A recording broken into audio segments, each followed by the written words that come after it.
1월 셋째 주입니다. 제가 학교 다닐 때, 중고등학교 다닐 때, 70년대 때까지만 해도 소매치기들이 많았어요. 버스에도 그렇고, 지하철을 타도 그렇고, 수법은 여러 가지입니다. 이렇게 안주머니를 면도칼로 따서 직업을 꺼내가기도 하고, 들고 있는 가방을 딱 찢어내서 물건을 빼가기도 하고. 그래서 우리 때는 소매치기라는 말 전에 쓰리꾼 이런 말을 많이 썼어요. 일본 말이겠죠. 근데 참 기묘하게도 다른 말들은 외래어 외국어 그렇게 좋아하면서 이 범죄 용어들은 기가 막히게 한글로 바꿨어요. 그래서 소매치기라는 말이 우리가 아주 일상적으로 듣는 익숙한 단어가 된 겁니다. 근데 이 소매치기들이 단독으로 하기도 하지만 여럿이 모여서 이렇게 합동작전을 펴기도 해요. 그래서 한 사람이 이렇게 시선을 다른 데 쏠리게 하고 목걸이를 채가거나 시계를 흘러가거나 혹은 지갑을 훔쳐가거나 이런 방식으로 시선을 돌리는 작업을 하는 사람이 있단 말이죠. 예를 들어 남자를 공략할 때는 예쁘게 생긴 여자가 앞에 얼쩡거리면서 정신을 빠지게 하고 그리고 물건을 훔쳐간단 말이에요. 자, 그러면 여기서 보면 바람잡이라고 흔히 부르는 이 사람은 실질적으로 소매치기를 평생 동안 단 한 번도 안 했을 수도 있어요. 남의 물건을 직접 훔친 적은 없단 말이에요. 그냥 예를 들어서 말재주로 혹은 외모를 가지고 그냥 사람들이 시선을 흔들었을 뿐이지 물건을 훔치진 않았단 말이에요. 그렇다고 해서 이 바람잡이가 범죄자가 아니냐? 이거 범죄자가 아니라고 누구나 얘기하지 못하죠. 공범입니다. 또 다른 예를 하나 들어보자면 제가 가끔 듣는 얘기인데 바다를 누비는 해적선이 있어요. 잔인합니다. 근데 이 해적선에는 여러 가지 사람들이 타고 있죠. 실질적으로 약탈을 하는 사람이 있는가 하면 단 한 번도 약탈에 참여하지 않고 단지 그 해적선에서 음식만을 요리하던 요리사도 있어요. 아무도 죽인 적이 없었고 남의 배를 약탈한 적이 없어요. 그냥 자기는 그 배를 타고 요리만 했어요. 이 사람은 해적입니까? 해적이 아닙니까? 왜 이런 이야기들을 제가 하느냐 하면 이 강대국에 밀려서 약소국인 경우 식민지였던 지역에서는 본의 아니게 매국, 즉 부역하는 현상이 일어난단 말이죠. 아주 적극적으로 매국에 참여하는 사람이 있는가 하면 그냥 자기는 열심히 살았을 뿐이다 라고 이야기하는 그 열심히 살았다는 것이 매국 행위를 돕는 행위이기도 하다는 거죠. 이걸 부역이라고 한단 말이에요. 그래서 이거 단순 부역이냐, 적극 부역이냐, 이렇게 자꾸 나누려고 하는 거죠. 왜? 어쩔 수 없었지 않았느냐라고 하는 게 깔려있는 거예요. 해적선에서 누군가는 밥을 해서 먹여야 되는데, 꼭 해적이 아니더라도 거기 타서 요리선에 나는 해적은 아니야. 요리사인데 그냥 나는 해적선을 탔을 뿐이야. 나는 잘못이 없어라고 할 수도 있다는 거죠. 나는 그냥 이뻐서 남자답서 왔다 갔다 했을 뿐이지, 내가 소매치기를 직접 한 건 아니잖아. 라고 변명할 수 있지만 변명의 여지가 없는 겁니다. 이렇게 자기가 속한 그룹이 혹은 자기가 속한 조직이 무엇을 하느냐를 알고 있으면서 거기에 이익을 주는 행위가 그게 공범인 거예요. 침략 국가에 협조했으면 그게 매국인 거예요. 경도를 나눌 이유도 없고 따질 이유도 없어요. 그냥 단순히 그건 매국인 거예요. 근데 우리는 해방 이후 이걸 잘 정리 못했기 때문에 이 개념을 자꾸만 이렇게 모호하게 뒤틀려고 하죠. 제가 기독교를 이야기하면서 한국 교회를 특히 이야기하면서 이 이야기를 많이 말씀드리는 이유가 한국 교회는 적극적으로 바람잡이를 활용한 종교입니다. 99%가 신사에 가서 참배를 하고 예배를 드리기 전에 천왕궁이 있는 쪽으로 인사를 하는 요배라고 하는 행위를 하고, 그 행위를 한 뒤에 일본 천황을 신으로 모시는 행위를 한 이후에 2부 순서로 예배를 드렸단 말이에요. 한국 교회는. 한국 교회의 예배는 일부가 아니었어요. 외인 강정기 내내 2부 예배예요. 국가 행사를 치르고 요시 국민 의례라고 부르죠. 한국 신민의 국민 의례를 치르고 난 뒤에 예배를 드렸단 말이에요. 그러니까 어느 교회도 친일 매국 신사참배 자유롭지 않아요. 그런데 몇몇 사람들이, 몇몇 목사들이 신사참배를 거부합니다. 이게 민족주의적인 개념이 아니라 유일신 신앙이라고 하는 교리에 함몰돼서 일어난 일이에요. 다른 신 앞에 절하는 것은 우상숭배다. 이렇게 해서 그것 때문에 안 한 거죠. 그걸 전면에 내세우고 결국은 그게 일제에 한 거니까 마치 독립운동가인 것처럼 포장해서 바람잡이를 하는 거예요. 그리고 그 뒤에 숨어서 한국 교회도 독립운동을 했다 이렇게 얘기하는 거죠. 한국 교인들 중에 몇몇이 깨달음이 있어서 독립운동에 참여하기는 했지만 한국 교회가, 한국 교단이 독립운동을 한 적은 없습니다. 이걸 분명히 해야 하는 거예요. 그리고 한국 교회가 저지른 매국이나 친일에 관한 것들을 완화시키고 사람들한테 잘못된 인식을 심어주는 역할로 삼는 사람들은 그냥 바람잡이인 거예요. 이 사람들도 별반 다르지 않아요. 왜? 자기 교단이 그런 줄 뻔히 알고 있으면서 그 교단에 속해 있으면서 나만 깨끗하면 어떻게 좋아지지 않을까? 이거는 착각입니다. 그렇게 단순한 문제가 아니에요. 자기 혼자 잘한다고 해결될 문제가 아니란 말이죠.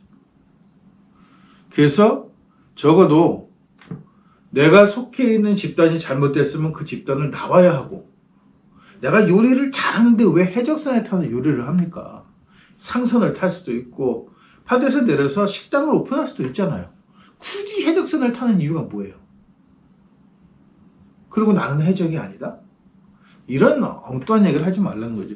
굳이 친일 매국으로 얼룩진 기독교 교단에 남아있으면서 그걸 해방 이후에는 반공으로 서북 천일을 앞세워서 제주 사상을 비롯해서 이 엄청난 피를 묻힌 그 교단에 여전히 속해 있으면서 거기서 끝나지 않고 그 후에는 세습하고 여신도를 추행하고 이런 추잡스러운 일을 계속하는 교단에 속해 있으면서 나는 오직 주님만을 바라본다고 얘기할 수 있냐는 거죠.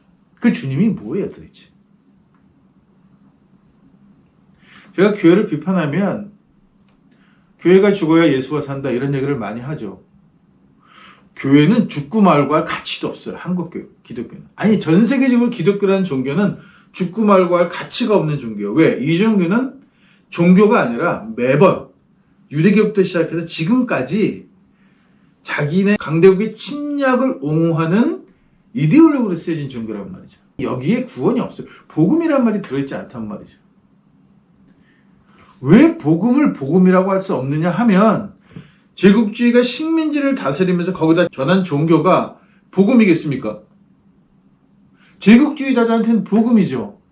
새로운 시장을 개척하고 값싼 노동력을 흡수할 수 있고 값싼 원료를 가져다가 재가공해서 또 비싸게 팔아먹을 수 있는 아주 좋은 시장. 노동비가 굉장히 적게 들어가는 좋은 시장이니까 자기네들한테는 복음인지 모르겠지만 식민지 사람들한테 그게 복음이겠어요? 근데 왜 우리가 그거를 복음이라고 부르냔 말이에요. 서양인들이 기독교를 복음이라고 부르는 거는 이해가 가요. 왜? 자기네들한테는 침략하는 것을 당연시 시켜주고 적극적으로 그걸 축복했으니까.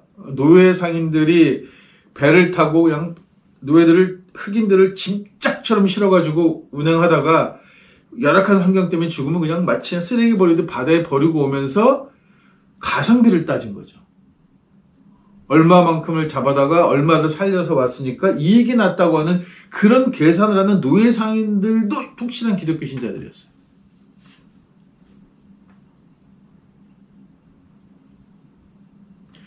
그러면 흑인들 입장에서 이 종교가 복음이겠습니까? 그럼에도 불구하고 지금도 그 식민지 지역에, 우리도 마찬가지죠. 식민지 지역에 기독교가 여전히 남아있고 이게 굉장히 큰 교회야. 종교란 말이에요. 이상하잖아요. 무언가에 속고 있는 거죠. 당연히 나라가 해방되면서 기독교라는 종교 자체도 밀어냈었어야 해요. 더 이상 여기서 뿌리를 못 박게 해야 된단 말이에요. 왜냐하면 그건 종교가 아니고 이데올로기였으니까. 그럼에도 불구하고 그냥 이게 순수 종교로 남았어. 왜? 바람잡이들 때문입니다. 제가 한국교회를 비판하면 몇몇 사람 이름을 대요. 순교했던 자들도 있고, 혹은 우리 교회 목사님은 청렴하게 살았다. 우리 교회 목사님은 어떻게 살았다고 하는 자기네 개인적인 교회에 꽤 괜찮게 했던 목사들의 이야기를 앞에 내세워서 원래 기독교는 그렇지 않다고 얘기합니다. 원래 기독교는 그런 종교예요. 그 사람들이 바람잡이를 하는 거죠.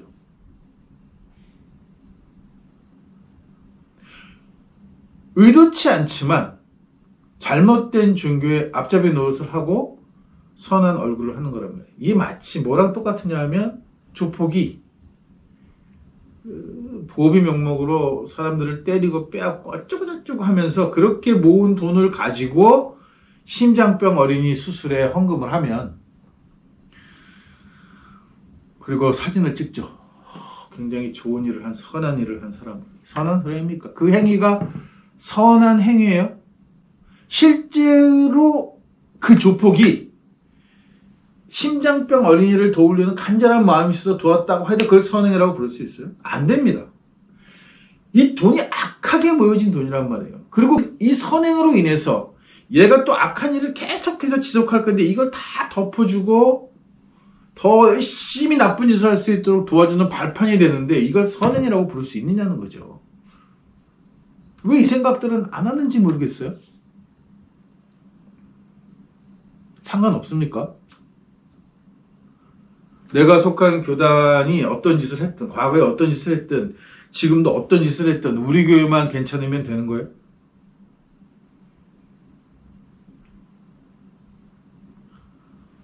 주교가 그 예배 시간에 봉사를 하는 남자아이들을 지속적으로 성추행하다가 자연사를 해도 나는 아니니까 그냥 그 교단에 속해 있으면 아무 상관없는 거예요?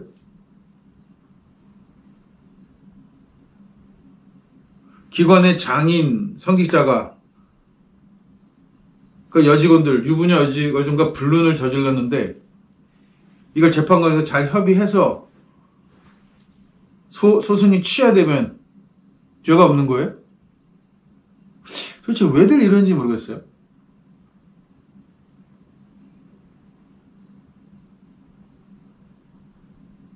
이 밥통이라서 그렇습니다. 밥통이라서. 아마 중세 때나 혹은 근대 세계대전까지 영화를 보게 되면 그 영화의 군목들이 굉장히 자주 나와요. 그 무슨 영화인지 잘 기억이 안 나는데 1차 대전 때죠, 상황이. 독일군하고 연합군하고 이렇게 연합군, 주축군 이렇게 양쪽으로 참호를 놓고 대치하는데 이쪽 영국 쪽에는 영국 성공의 신부가 와서 이 독일 군사를 죽이는 거야말로, 독일인들을 죽이는 거야말로 하나님이 우리에게 주신 천명이다.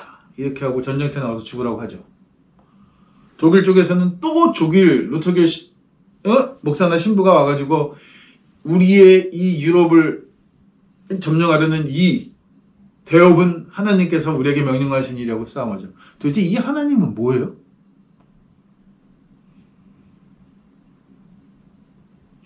같은 아브라함을 조상이라고 믿는 유대교와 이슬람은 그 뭐하는 짓들입니까?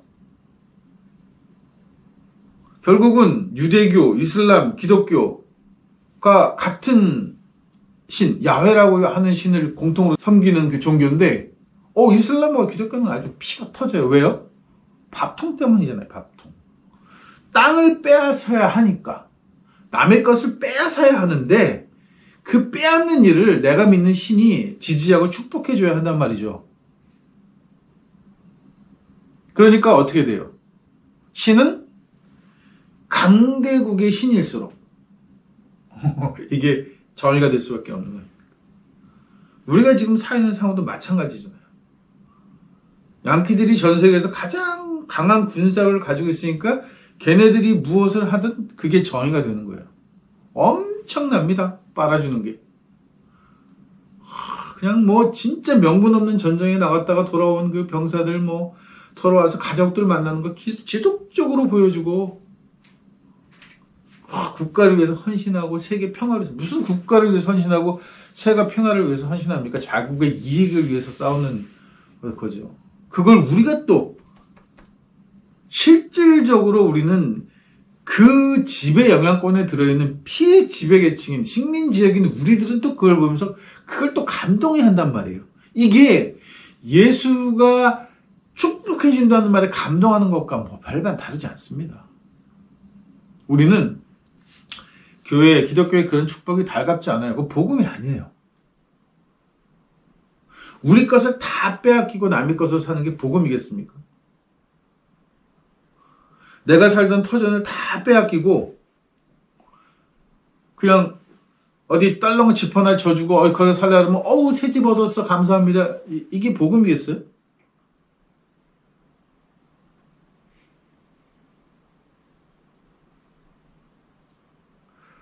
새해에는 정말 우리가 무엇을 믿어야 하는지, 우리 삶에서 무엇이 잘못되었는지, 우리는 어떤 이데올로기로 인해서 이렇게 피해를 보며 사는지는 알아야 합니다. 그래야만 진정으로 인간의 도리를 다하면서 살 수 있는 길이 보이는 거예요.